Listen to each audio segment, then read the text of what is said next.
नमस्कार दोस्तों, आज इस वीडियो में हम लोग रीतिकाल से संबंधित प्रश्नों को देखेंगे। इससे पहले हमने 3 पार्ट पूरे कर लिए हैं रीतिकाल के। आप लोग प्लेलिस्ट में जाके देख सकते हैं। बहुत इंपॉर्टेंट क्वेश्चन है, ज़रूर देखिए, उसको नोट करिए और रिवाइज करते रहिए। तो इसके आगे हम प्रश्नों को हल करते हैं। हिंदी काव्य शास्त्र की परंपरा में ही केशव के आचार्यत्व पर विचार करें तो केशव का महत्व असंदिग्ध है। इनको हिंदी काव्य शास्त्र का प्रवर्तक होने का गौरव प्राप्त है। ये कथन किसका है? डॉक्टर नगेंद्र जी का।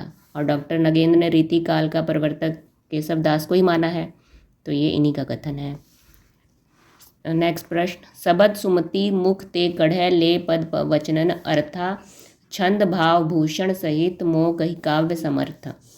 यह काव्य लक्षण किस रीतिकालीन आचार्य ने दिया है? तो ये देव ने दिया है। यहाँ पे वो काव्य के लक्षण की बात कर रहे हैं। जग विनोद किसकी रचना है? तो जग विनोद पद्माकर जी की है। इसमें देखा जाए तो प्रकरण कुल 6 हैं और छंद है इसमें 731। राम रसायन के रचनाकार कौन है? तो इसके भी रचनाकार पद्माकर जी हैं। पद्माकर में वीर, श्रृंगार और भक्ति के सच्चे अंग विद्यमान हैं। ये कथन किसका है? तो ये कथन है राम स्वरूप चतुर्वेदी जी ने कहा था पद्माकर जी के लिए। आचार्य कर्म में यह जितने सफल हुए हैं, कवि कर्म में उतने ही असफल रहे। डॉक्टर नगेंद्र का यह कथन किसके लिए है? कुलपति मिश्र जी के लिए है। हिंदी के कवियों में शियूद महाकवि बिहारी लाल का आसन सबसे ऊंचा है। यह कथन किसने कहा है? पद्म सिंह शर्मा ने। जगन्नाथ दास रत्नाकर ने बिहारी सतसई की टीका किस नाम से लिखी? बिहारी रत्नाकर नाम से लिखी है जगन्नाथ दास रत्नाकर ने। फिर अब आपको यहाँ पे रचना दिया एक तरफ और रचनाकार। अलंकार भ्रम भंजन, ये किसका है? ग्वाल कवि का। भाषा भरण किसकी रचना है? वैरी साल की। भारती भूषण गिरिधर दास की है। सुजान चरित्र किसकी है? सुदन जी की है। घनानंद का प्रिय अलंकार क्या है? तो घनानंद जी का प्रिय अलंकार विरोधाभास था। ऐसे ही और भी कवियों का पूछ लेता है। जायसी का क्या है प्रिय अलंकार? तो हेतु उत्प्रेक्षा अलंकार है।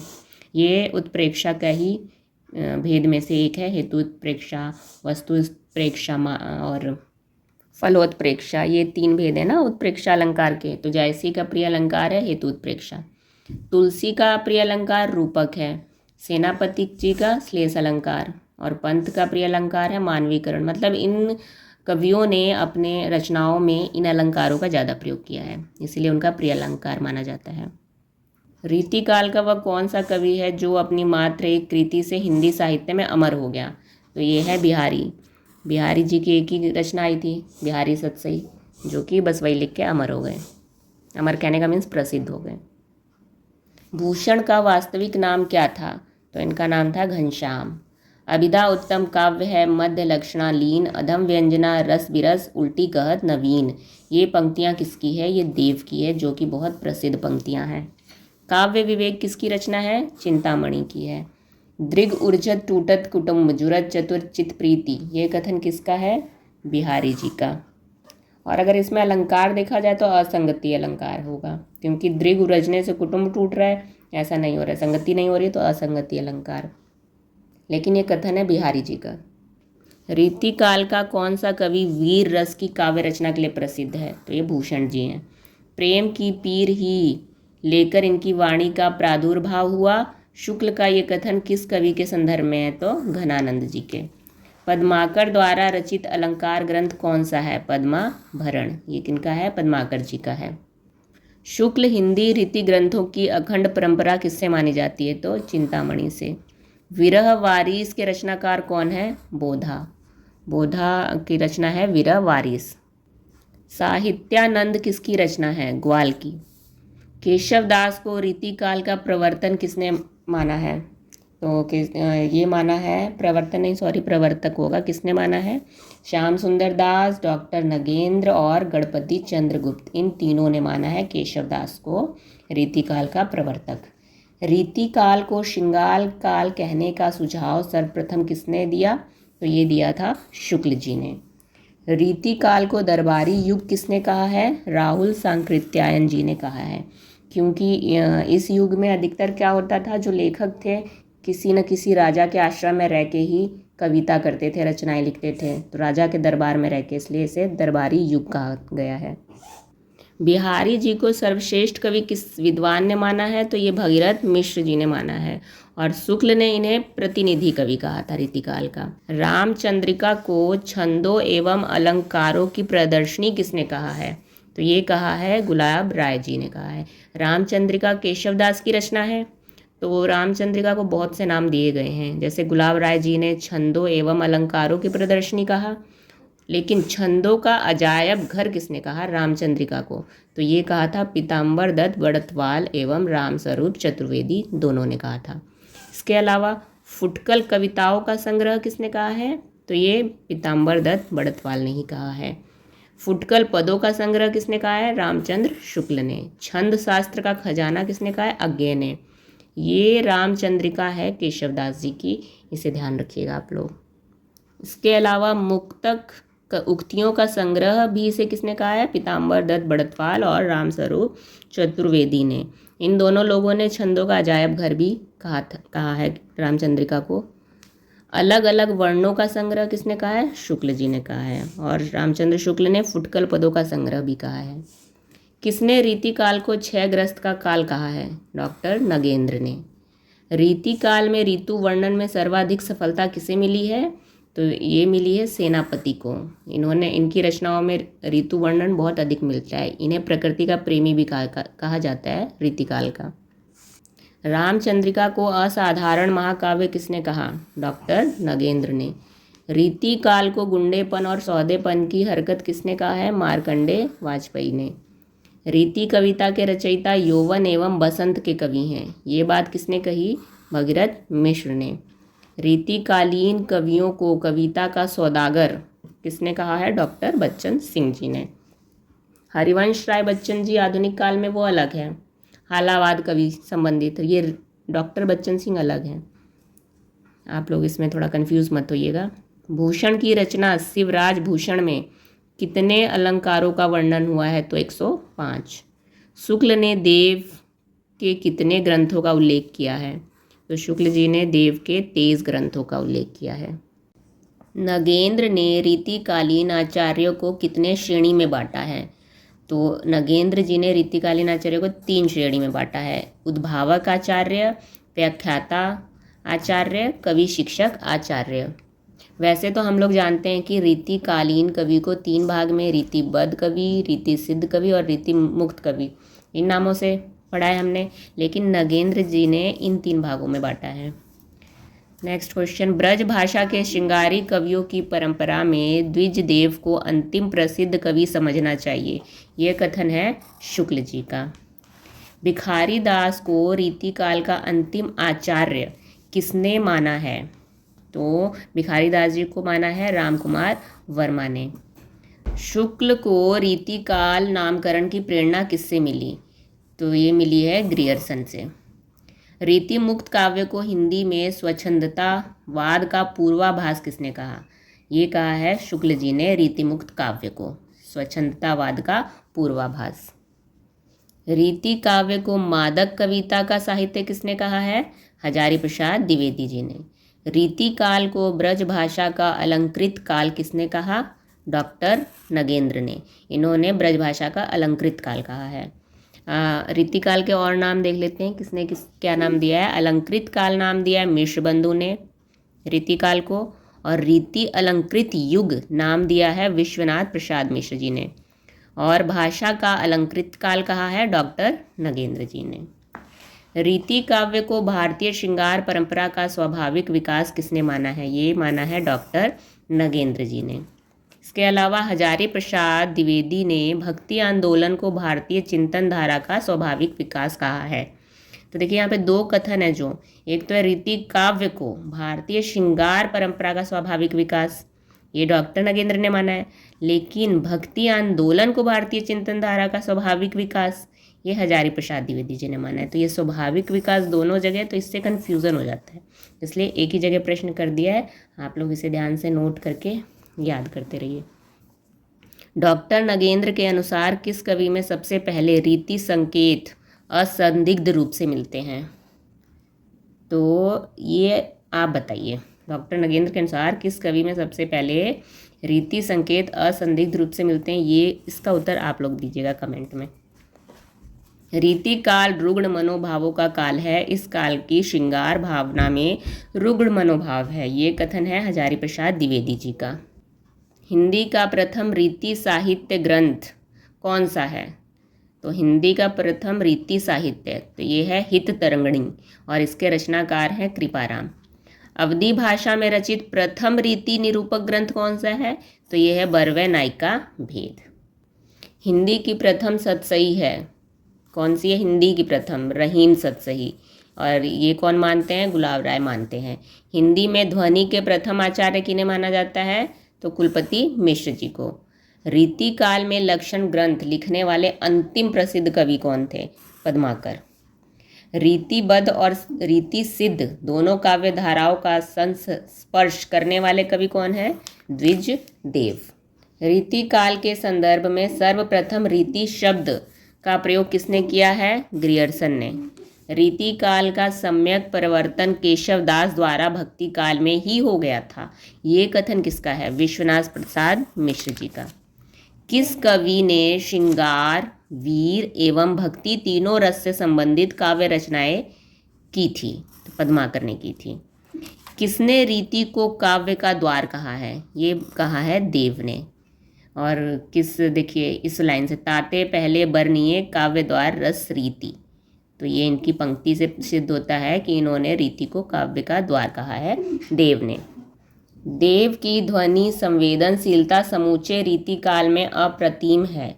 ये कथन किसका है? रामस्वरूप चतुर्वेदी जी का। देव द्वारा रचित सुख सागर तरंग को नायिका भेद का विश्वकोश किसने कहा?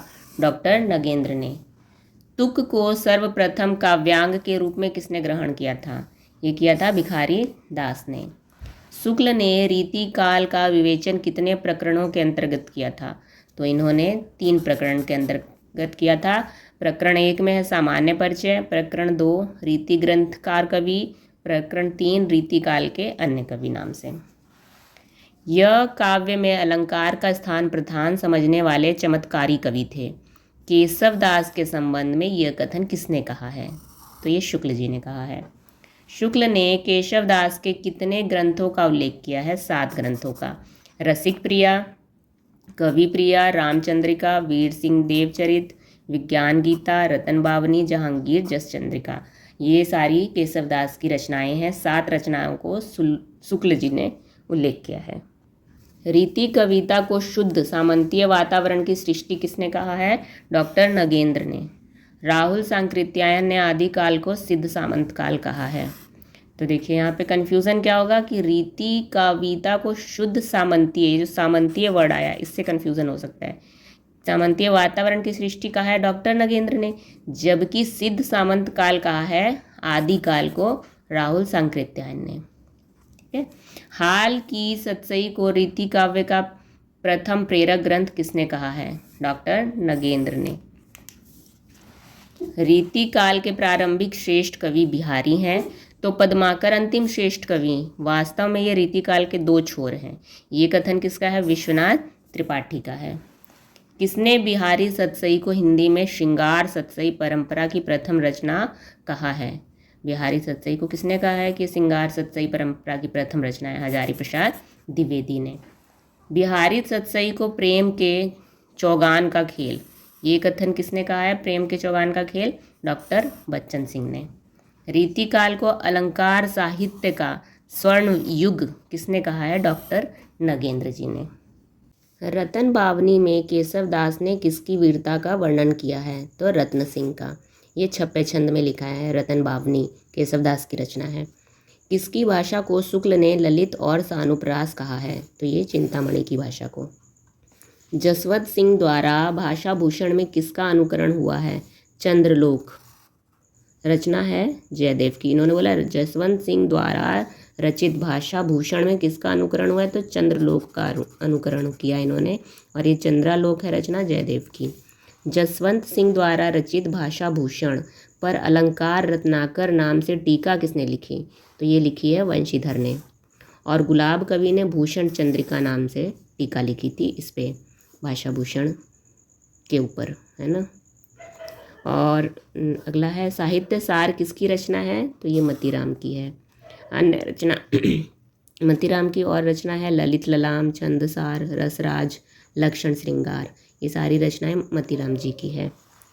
किसने कुलपति मिश्र द्वारा रचित रस रहस्य को मम्मट के काव्य प्रकाश का छायानुवाद कहा था, तो ये बात कही थी शुक्ल जी ने। अभिधा उत्तम काव्य है, मध्य लक्षणा लीन, अधम व्यंजना रस विरस, उल्टी कहत निवीन। ये उक्ति किसकी है, तो ये देव जी की है, बहुत प्रसिद्ध उक्ति है, देव की है ये। सूरती मिश्र ने अलंकार माला की रचना किसके आधार पर की है, तो ये की है इन्होंने भाषा भूषण के आधार पर, जो जसवंत सिंह की रचना है ये। भिखारी दास की कौन कौन सी रचनाएं हैं, रस सारांश, काव्य निर्णय, श्रृंगार निर्णय, नाम प्रकाश। कोई भी रचना एक दे सकता है और पूछ सकता है किसकी रचना है, तो हमें याद होना चाहिए। रसिक मोहन किसके द्वारा रचित अलंकार ग्रंथ है, ये रसिक मोहन किसने रचा है, रघुनाथ बंदीजन का है। इनकी और रचनाएं हैं जैसे काव्य कलाधर, इश्क महोत्सव, जगत मोहन, ये तीनों भी इन्हीं की है, रघुनाथ बंदीजन की। दुलह द्वारा रचित कवि कुल कंठाभरण में कितने पद हैं, तो इसमें है 85 पद। ये कवि कुल कंठाभरण किसका है, दुलह कवि का। भूली कहत नवरस कवि सकल मूल श्रृंगार, ये उक्ति किसकी है, देव की है ये। इनकी सी विशुद्ध सरस और शक्तिशालिनी ब्रज भाषा लिखने में और कोई कवि समर्थ नहीं हुआ, ये शुक्ल ने कथन किसके लिए कहा है, घनानंद जी के लिए। देव की रचनाएं, देव की देखिए, भाव विलास, जाति विलास, प्रेम चंद्रिका, शब्द रसायन, प्रेम तरंग, ये रचनाएं देव की भी हैं। और इसके अलावा प्रेम तरंग इस नाम से भारतेंदु हरिश्चंद्र की भी रचना मिलती है। तो अगर प्रेम तरंग नाम से दिया तो ऑप्शन में दोनों का नाम नहीं रहेगा, किसी एक का रहेगा, या बोध करके भी दे सकता है, उपरयुक्त क ख ग ऐसे दे सकता है, तो ध्यान रखिएगा। एक तरफ है रचना और दूसरी तरफ रचनाकार। यमुना लहरी किसकी रचना है, ग्वाल की। रस पीयूष निधि सोमनाथ की है। अंग दर्पण रचना रसलीन की है। काव्य विलास रचना प्रताप शाही की है। बिहारी के दोहों का गुलदस्ता बिहारी नाम से उर्दू में अनुवाद किसने कहा, कहने का अर्थात है बिहारी के जो दोहे थे उसका गुलदस्त बिहारी नाम से उर्दू में अनुवाद किया है मुंशी देवी प्रसाद प्रीतम ने, उर्दू में अनुवाद किया, तो प्रसिद्ध क्वेश्चन बन सकता है। आनंदी लाल ने फिरंगे सतसई नाम से फारसी में किया था बिहारी के ही दोहों को, और पंडित परमानंद ने सिंगार सप्तसती नाम से किया था। लल्लू लाल ने लाल चंद्रिका नाम से टीका लिखी थी, ये तो बहुत ही प्रसिद्ध है, सब जानते हैं। चिंतामणि की रचनाएं, काव्य विवेक, रस विलास, छंद विचार, पिंगल, तो ये तीनों रचनाएं चिंतामणि जी की है, दे सकता है कोई भी रचना। श्रृंगार विलास किसकी रचना है, तो ये सोमनाथ की है श्रृंगार विलास। रीति काल के प्रतिनिधि कवि बोले तो कौन है, बिहारी है। घनानंद की रचनाएं, सुजान हित, प्रेम पत्रिका, भावना प्रकाश, ये घनानंद की है रचना। राजत रंच न दोष जुत कविता बनीता मित्र, बुंदल हाला होत ज्यों गंगा घट अपवित्र, ये पंक्तियाँ किसकी है, तो ये पंक्तियाँ हैं केशवदास की। इसका अर्थात है पंक्तियों का कि राजा कविता स्त्री में दोष नहीं अच्छे लगते, जिस तरह वैसे ही जैसे गंगा में थोड़ा हाला, यहाँ पे है ना हाला वर्ड, हाला शराब डालने पर अपवित्र हो जाती है, तो उसी तरह कविता में भी दोष अच्छे नहीं लगते। ये पंक्तियाँ हैं केशव दास की। तो इस तरह से हमारा इस वीडियो में कुल 200 प्रश्न हमने पूरे कर लिए हैं रीतिकाल से संबंधित। अगर वीडियो आपको हेल्पफुल लग रही है तो प्लीज़ लाइक और सब्सक्राइब जरूर कर दीजिएगा। Thank you.